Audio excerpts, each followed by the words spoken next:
Hello fellow founders, welcome to the first video in what's going to be a series of videos that I'm going to record as I document my journey through Founder University. If you haven't heard of Founder University, don't worry, I'm going to give a little bit of background to that in case you're coming to this video and aren't part of the course.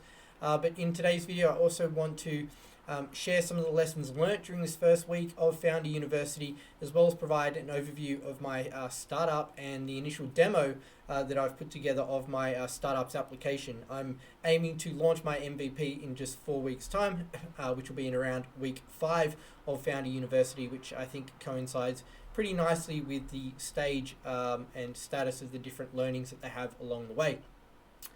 To jump in, though, if you're not familiar with Founder University, basically it was founded by Jason Calacanis and is run by Jason and his launch team. So Jason Calacanis, obviously one of the world's most recognized angel investors, having backed over 300 startups, including the likes of Uber, Robinhood, and Calm.com. So he basically started off Founder University as a 2-day course over weekends, aiming to capture startup founders who are perhaps at the early stage of founding their company, or maybe even just have an idea. I think from the initial calls that we've had and the videos that we've listened in on, that kind of weekend concept then morphed into, hey, how do we support founders over a longer period of time and provide structured content that helps guide them through each kind of step of the journey to launching their MVP and then hopefully positioning themselves to go on and raise funding. So this was week 1 of Founder University. It is a course that you actually pay for, but the really good thing is that it's fully refunded if you do the work. And that's going to be a theme that comes out from some of the first week's lessons. So basically it was $700 US. I'm sitting here in Australia, so that equates to around 1,050 Aussie dollars, I think, when I submitted the payment about a week and a half ago. But as I said, the good news is this isn't a program where Jason and Launch are looking to make money. In fact, they really want to refund the money. And if memory serves me correct, I think they mentioned that around 90% plus of the founders in the first 2 cohorts have had their money refunded. So cohort 3 is the one that I'm in. It literally started a week ago.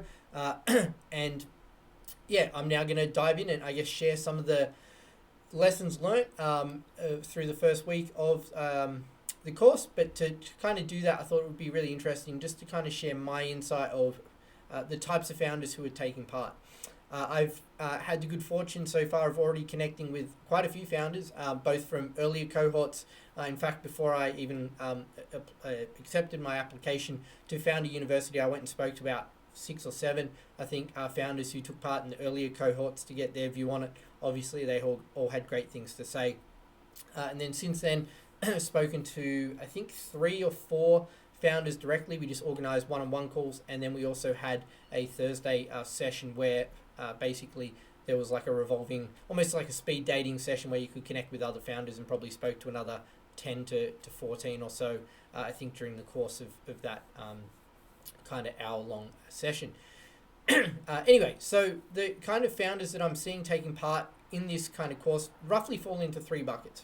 I think you've got one group of founders who have an idea that they're really passionate about, they want to explore, but they aren't necessarily capable of building that idea out, as in they're not a technical founder. So they're going to have to look for low-code ways, Bubble, for example, is one that comes up, or stitching things together with Typeform and, if this and that, or Zapier, to get their MVP off the ground, or alternatively try and find a co-founder. Again, kind of one of the themes that stuck out, I think, through some of the early conversation in the various message boards and chats. The second group that I see are founders who are either solo founders or groups of founders, 2, 3 people who do have the technical capability of building their startup. Some of those people, well, actually I'd say the majority that kind of fit into that camp probably already have their idea or are starting to work on their idea. And then there's the third group, the third group of founders who I think have the technical capabilities, and experience obviously building software and that kind of thing, but maybe themselves haven't landed on an idea directly yet. And I think that's, really good, because you basically have a group of people who are potentially looking to bring a technical co-founder on board, and then you also have a bunch of technical people who are looking for the right idea or the right fit. So it'll be interesting to see over the next 12 weeks how many of those groups kind of come together and end up doing something as a team. Alternatively, perhaps we'll see some of those people who do have the technical skills just jump out there and start building something. I myself, where do I fit? So this will be actually my fifth company, fifth startup. I guess not all of them are startups because two of the four businesses I've had previously were more kind of smaller scale and weren't necessarily tech orientated. But fifth company, and previously I was quote unquote a non-technical founder. Over the last 3 years, I've learnt to code and proficient enough to at least get our MVP out the door, and a little bit beyond that, I'd say as well.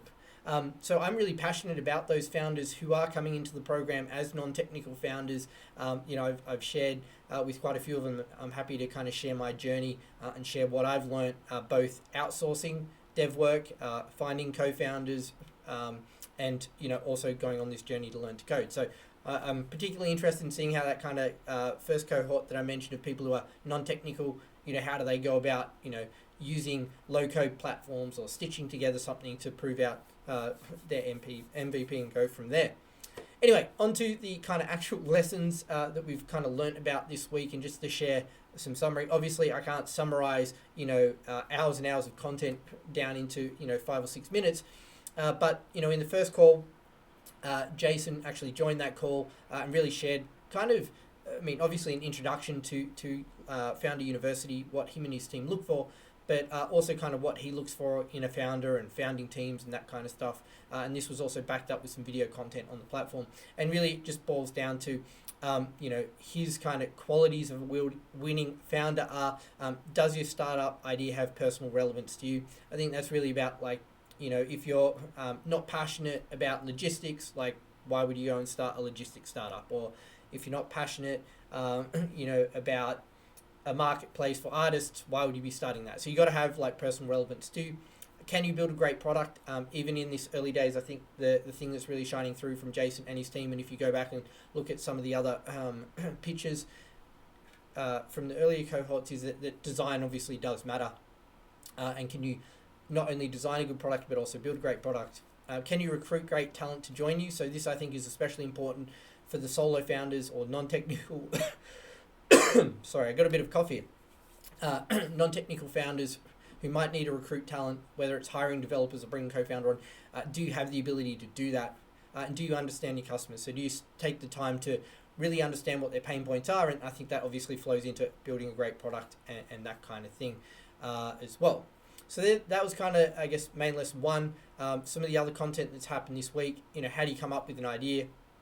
And I think the really interesting thing and the key line is that, in Jason's view, most great startups of our time were evolutionary, not revolutionary. And I think, if memory serves me correct, he mentioned, likes of Google not being the first search engine, Facebook certainly not being the first social network.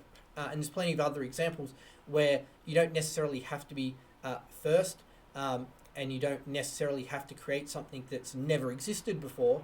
Certainly, I think, if you can do that, awesome. And, there are examples of companies that have done that. I guess, maybe SpaceX comes to mind with the ability to land a rocket. Again, no one had really thought of that, I don't think. So great if you can do that, but you don't necessarily have to create something that's completely revolutionary. There's plenty of ideas out there that if you improve on them and take a new spin on them, or, a new go-to-market strategy, a new way of pricing that solution, you stand to obviously, have potential to succeed here. And I think if you look at software, which is kind of my focus being B2B software, you go back, 10, 15 years ago, and a lot of companies previously used to sell software as on-premise installations, a large upfront cost, a lot of money to implement, and then the kind of recurring revenue was relatively minor, if at all. Some people sold perpetual licenses. Now, obviously, SaaS-based software where it's a monthly or annual subscription fee, it's a completely different way of selling software, even though the kind of core idea of, an ERP or a CRM is still the same. It's just packaged a different way. Jason talks a lot about protecting IP, not through, NDAs and stuff like that. Obviously, if you're familiar with the startup world, the idea of asking an investor to sign an NDA is, so foreign. Investors aren't out there to steal startup ideas. They listen to hundreds all the time. They want to back founders who can do it well.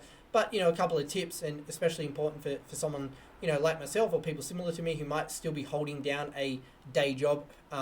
You obviously want to make sure that you completely separate your work life from your startup life. So don't use the same computer. Don't use a computer that work supplied. Don't work on your startup during work hours. Obviously do everything outside of work. And then obviously some of the more legal stuff around when you incorporate, making sure that IP is assigned, any employees who you might have, making sure that you got proper agreements in place and everything like that. And then on to naming, I think one of the things that I've learned from listening to a lot of Jason Calacanis' podcasts over the years is that names do matter, certainly. Shorter names, often better, catchier, that kind of thing. And having a .com does help make you look legitimate. That said, don't go and spend like heaps of capital buying a domain name when that capital could be better deployed building your product, going to market, acquiring customers and that kind of thing. So in Jason's view, a .co is better than a .net. I tend to agree. I haven't ever seen a startup with a .net, at least that I can remember that was kind of big. With my previous startup, which was called Task Pigeon, it was acquired, so it's now called Taskly Hub if you're looking for it. That was a .co domain. I also like .io domains. And if you prefer to have a .com, just adding the word like get or app or something like that can help, ensure that you can find a .com. Obviously, you want to make sure that the core brand name isn't infringing on someone else's trademark or IP, because then you could get, some legal issues there. But if you just find that your .com variant is already taken by someone and they're asking like 20 or 30 grand, to buy it, why spend that money now when you haven't even really proved out your idea? Just, get the idea to market, and then, hopefully if you can get customers and prove some traction later on down the track, maybe you can look at buying it. So that's kind of the lessons learnt so far during kind of the first week of the course. Again, summarized. There's a lot of great conversation. I've tried to be really actively involved in a lot of the conversation as well in the message boards. So there's kind of these tangent lessons that are taking place as well. One of the core focuses of the overall course is how do you summarize your startup into one sentence. Look, I'm going to put my hand up straight away and say my kind of startup naming convention certainly see like how I encapsulate it in one sentence still needs a little bit of work. But just to give you a sense of where I'm at today, I'm going to switch over and do a little bit of a demo. I'll show you my landing page, show you the application as well. And the startup I'm working on is called Oqire. I do have the domain name oqire.com, which I'm really happy about. And it's a B2B SaaS solution that helps align sales and pre-sales teams from discovery through to demo, ultimately helping increase deal velocity and close more business. So what does that mean? If you're not familiar with enterprise sales of software solutions, essentially you have an account executive or a salesperson who's responsible for managing the deal, ensuring it closes, working on the commercials. But you also have pre-sales consultants or sales engineers, they're sometimes called, who are responsible for doing the demonstration. I've got 10 plus years experience in this domain, and typically what I've seen time and time again, and also through speaking with my colleagues and friends in this industry, is that sales and pre-sales are very often not aligned. You might have one pre-sales consultant for 5 or 6 account execs. They're very time poor. AEs will probably do the initial discovery, speaking to the prospect, developing the opportunity. They uncover some requirements, they get some learnings. Then they need to bring in a pre-sales person and say, hey, we need to demo this thing. That pre-sales person might also do their discovery.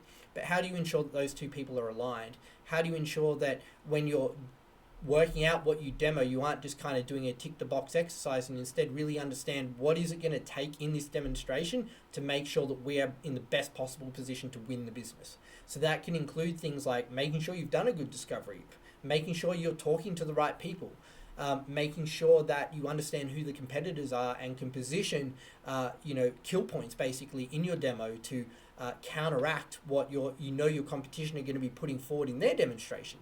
How do you minimize your weaknesses, accentuate your strengths, that kind of thing. So my solution is designed to bring those two worlds together, sales and pre-sales. And really, in later videos, because I don't want this one to go too long, I'm going to share a lot of insight around how this pre-sales aspect within SaaS and software companies is really growing and is really kind of seen as the engine that's going to take a lot of businesses from where they are today to where they kind of want to go to in terms of revenue. Anyway, enough rabbiting on. Let me flick the screen and show you my landing page to start with, and then also a little bit of a demo. Now, as I do this, full disclosure, one of the things that I've kind of landed on is that I'm not exactly happy with the branding, the theming, the colors, etc. And I didn't want that to bog me down, so I threw up a landing page. I've now got a Upwork engagement going, should be due in the next couple of days, and I'm working with a freelancer to help kind of refine some of the design aspect and also help define our brand identity. Again, I'm a big believer in not spending a huge amount of money. I have a really good track record of doing a lot with very little, and happy to share some of that in subsequent videos. So this is landing page. As I said, fairly simple at this stage, but I wanted to get this up because one of the things that I want to kick off this week is my content marketing strategy.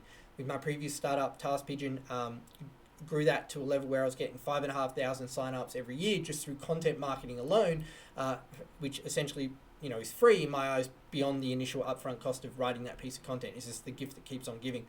So you can see here, again, need a little bit of work on kind of the positioning in that, but have sales and pre-sales work as one with a unified sales experience platform.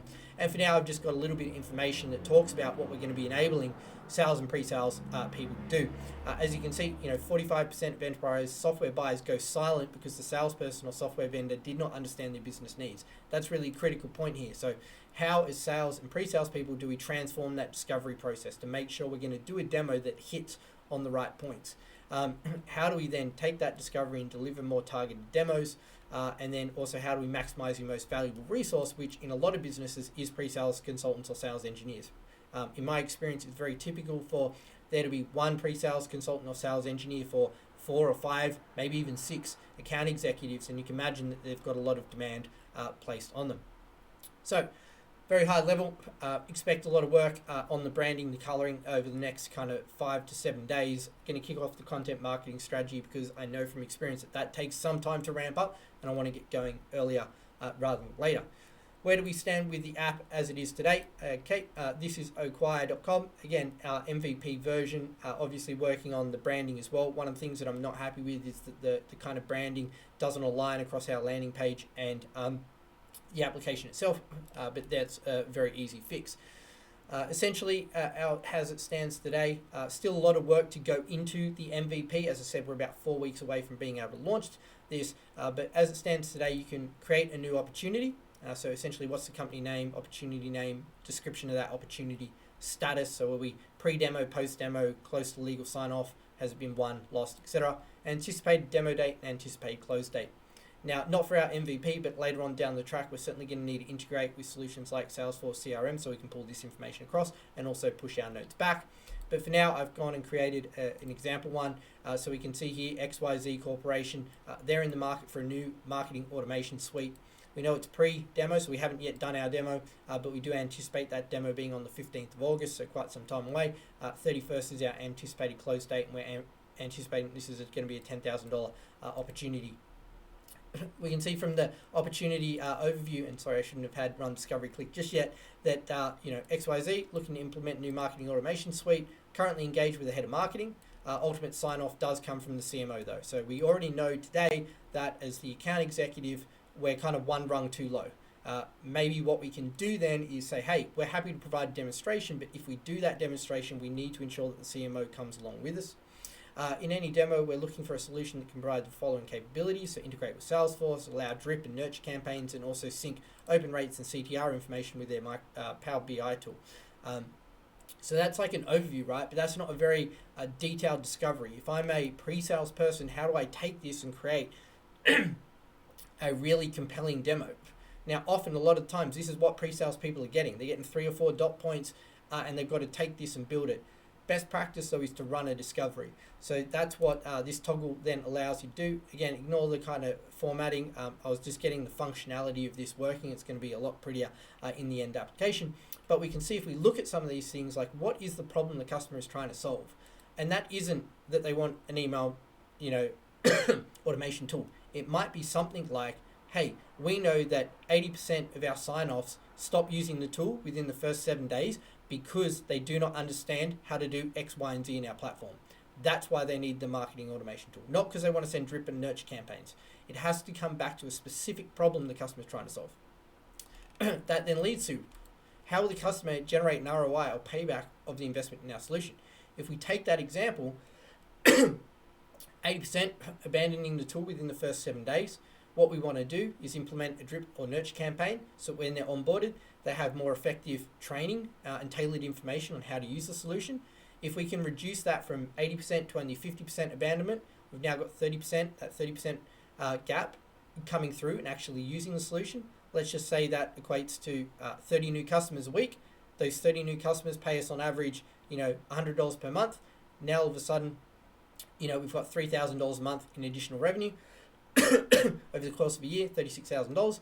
And if we're asking $10,000 for the solution, you can see at the 3.6%, 3.6 times return can start to look pretty attractive. Who are the buyers involved in the evaluation? So we know it's the head of marketing, we know it's the CMO. Is it IT though? These are questions we need to ask. Is IT also involved in helping make this decision?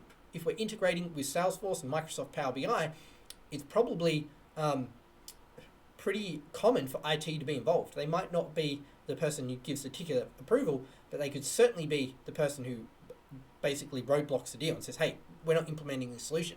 It's too hard to integrate, or it doesn't have the ability to integrate, right? What is the process required to have the customer sign off? So this isn't, hey, we do a demo, they sign a piece of paper. Let's really understand, what does it take? Once the CMO sees the demo, do they need to create a business case? Does that business case need to be approved by the board? Once it's approved by the board, how quickly can it get signed off? Does it need to go through legal and procurement as well? What is that period of time, right? What are the specific requirements of the client that we need to demonstrate? So this is kind of, taking all the things above and really reinforcing it. We know from the high level about Microsoft Power BI and Salesforce, etc. But really, at a granular level, what does that mean? Like you say, it has to be able to push some information back to Salesforce. What information needs to go back to Salesforce?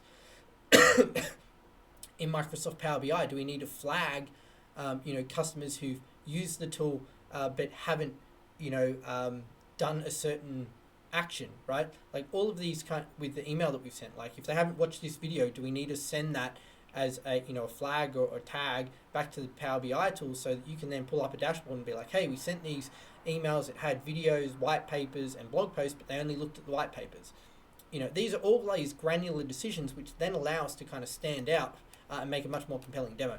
So that's going to be the discovery process. Obviously, you can also edit the opportunity. And in time, what we want to do with Oqire is bring in information about the competitors as well, so that if you tick, for example, hey, we're competing against company A, then great, we've got this information right here that says when you do your demo, be aware that these are the strengths of the competitor. Here's some weaknesses, though, where you might want to really press on to show that your solution is better than those others in the market. Anyway, this video has become significantly longer than I planned it to be, but do want to wrap up there and finish off.